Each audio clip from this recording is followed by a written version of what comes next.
और ब्रेक के बाद आपका स्वागत है। और एक बड़ी खबर जयपुर से आ रही है आपके सामने। जेडीए में एसओपी की उड़ाई जा रही है धज्जियां। जेडीए आयुक्त ने विभिन्न कार्यों की तय की थी समय सीमा, लेकिन जेडीए आयुक्त द्वारा जारी एसओपी नहीं हो रही है उसकी पालना। एसओपी की पालना को लेकर पड़ताल में सामने आए हैं कई प्रकरण। उदाहरण के रूप में एक प्रकरण की दी जा रही है विस्तृत जानकारी। जेडीए जोन 5 से जुड़े एक भूखंड के उप विभाजन नाम हस्तांतरण में पोल खुली है। शिवा कॉलोनी के भूखंड संख्या 78 के उप विभाजन में अपनाए दोहरे मापदंड। उक्त भूखंड के उत्तरी भाग के उप विभाजन के लिए मांगे हैं मूल दस्तावेज, जबकि आवेदक ने एप्लीकेशन में बैंक की एलओडी कर दी थी प्रस्तुत। फिर भी कमी बताकर पत्रावली कर दी गई लंबित। अब पीड़ित काट रहे हैं जेडीए के चक्कर। जोन ने इसी भूखंड के दक्षिणी भाग के उप विभाजन नाम हस्तांतरण में नहीं मांगे दस्तावेज। ऐसे में एक ही प्रकरण के दोहरे मापदंड अपनाने की शिकायत सामने आई है। जोन 5 उपायुक्त ने उक्त प्रकरण में कार्रवाई के बजाय आवेदक की अनसुनी कर दी। डीसी 5 ने इस मामले में बाबू के खिलाफ कार्रवाई के बजाय साध ली है चुप्पी, कुछ नहीं बोल रहे हैं। नाम हस्तांतरण उप विभाजन में डिस्पोजल की 19 दिन है नियत, लेकिन काफी समय गुजर गया है। बेवजह की कमी बताकर आवेदन टाले जा रहे हैं। क्या जेडीसी आनंदी एसओपी की पालना में लापरवाही बरतने वाले अफसरों पर कोई एक्शन लेगी? ये एक बड़ा सवाल बना हुआ है।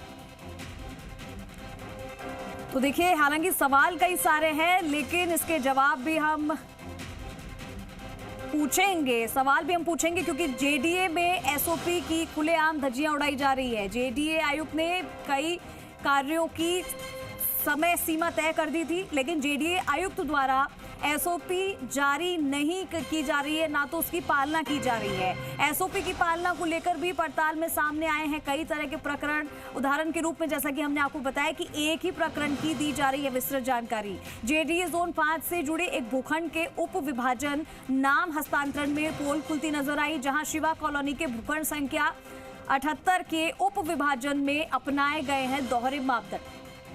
उक्त भूखंड के उत्तरी भाग के उप विभाजन के लिए मूल दस्तावेज मांगे गए, जबकि आवेदक ने एप्लीकेशन में बैंक की एलओडी प्रस्तुत कर दी थी। फिर भी कमी बताई गई पत्रावली में और उसे लटकाए रखा। पीड़ित काट रहे हैं जेडीए के चक्कर। जोन ने इसी भूखंड के दक्षिणी भाग के उप विभाजन नाम हस्तांतरण में कोई दस्तावेज नहीं मांगे। ऐसे में एक ही प्रकरण में दोहरे मापदंड अपनाने की शिकायत सामने आई है। लेकिन अब एक्शन क्यों नहीं लिया जा रहा है, इसको लेकर भी सवाल उठ रहे हैं।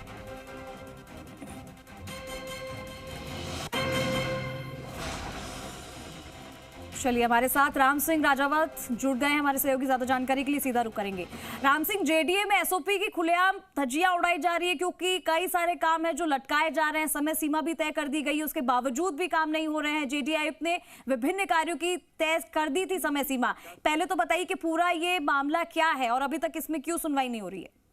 देखिए, जयपुर विकास प्राधिकरण की आयुक्त आनंदी ने एक टाइमलाइन एसओपी जारी करके टाइमलाइन की थी हर कार्य की, कि इसका जैसे यही ले लीजिए उप विभाजन और नाम हस्तांतरण 19 दिन में ये कार्य होना चाहिए था, लेकिन आप ये देखिए काफी समय गुजर गया, कोई कमी बता करके लटकाए जा रहे हैं। तो इस प्रकरण की जब हमने जो ऐसे बहुत सारे प्रकरण है जो जनता के आते हैं, उनमें स्पेसिफिक एक उदाहरण निकाला कि आखिर में इनमें देरी किस वजह से की जा रही है। तो ये सामने आया कि आप उप विभाजन नाम हस्तांतरण के इस मामले में 78 भूखंड संख्या है, उसमें एक में तो फटाफट कर दिया गया और एक को जो है बहुत लंबे समय देरी की जा रही। बाबू कोई कमी निकाल के और लंबी कटकाया जा रहा है। तो आखिर एक ही नेचर, एक ही कार्य में दोहरे मापदंड जीडी का ये उदाहरण सामने आया। इससे साबित हो रहा है कि एसओपी की कोई पालना नहीं की जा रही। जेडीसी ने बाकायदा जो तय की थी जनता को रिलीफ ही नहीं मिल पा रही है ऐसे में। तो फिर एसओपी का मतलब ही क्या हुआ? जो जेडीसी ने जो जारी किया एसओपी, तो उसको जनता को राहत मिलने के बजाय वही पहले वाले धर्रा जो आ गया है सामने। और आप ये देखिए, जोन उपायुक्त ने संबंधित बाबू या अधिकारी जो भी उनके खिलाफ कोई कार्रवाई नहीं की। तो इसके खिलाफ कितनी बार शिकायतें की जा चुकी है अब तक, राम सिंह? देखिए, एसओपी के अभी जेडीसी ने 1 महीने पहले जारी की थी एसओपी। हाँ। और ये पहला जब अब जनता को पता लग रहा है कि भाई ये क्या पहले में सुधार हुआ, क्या हुआ, लेकिन कोई सुधार नहीं हुआ। आप अभी देखिए जोन उपायुक्त है या तहसीलदार है, ये भी कुशती साबित हो रहे हैं। बहुत सारे जो तय समय पे कार्य नहीं कर पा रहे, एसओपी की जो टाइमलाइन है उसके अनुरूप नहीं कर पा रहे। लेकिन इसकी मॉनिटरिंग सेक्रेटरी या एडमिनिस्ट्रेशन को करनी चाहिए, वो नहीं हो पा रही और जनता को बजाय जवाब देने के और टाले जा रहे हैं। बिल्कुल, और ये DC5 ने भी इस मामले में जो बाबू हैं उन्होंने उनके खिलाफ भी कार्रवाई करने के बजाय वो चुप बैठे हैं, कोई एक्शन नहीं ले रहे। तो इस पर अब क्या एक्शन लेने के लिए कहा गया है? क्योंकि बात यही सामने आ रही है कि पथरावलियों को लटकाए रखा है, जो लोग हैं वो बार बार चक्कर काट रहे हैं जेडीसी के। क्या जेडीसी आनंदी एसओपी की पालना में लापरवाही जो हुई है उसे बरतने वाले अफसरों पर कोई एक्शन लेंगी? बड़ा सवाल है और ये पूछा भी जा रहा है। देखिए कि एडमिनिस्ट्रेशन जो है उसकी अतिरिक्त आयुक्त है प्रिया बलराम शर्मा।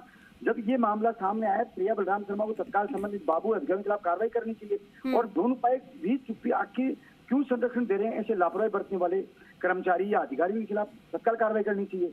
दोनों उपायुक्त को लेकर भी सवाल उठ रहे हैं कि आखिर जो लापरवाही बरतने वाले पर कार्रवाई क्यों नहीं हो रही है।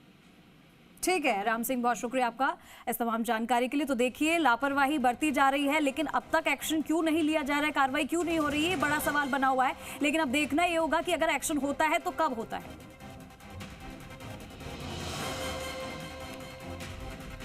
तो बेवजह की कमी बताकर टाले जा रहे हैं अभी तक, लेकिन अब जेडीसी आनंदी लापरवाही अफसरों के बरतने पर क्या कोई एक्शन लेंगी, ये एक बड़ा सवाल है।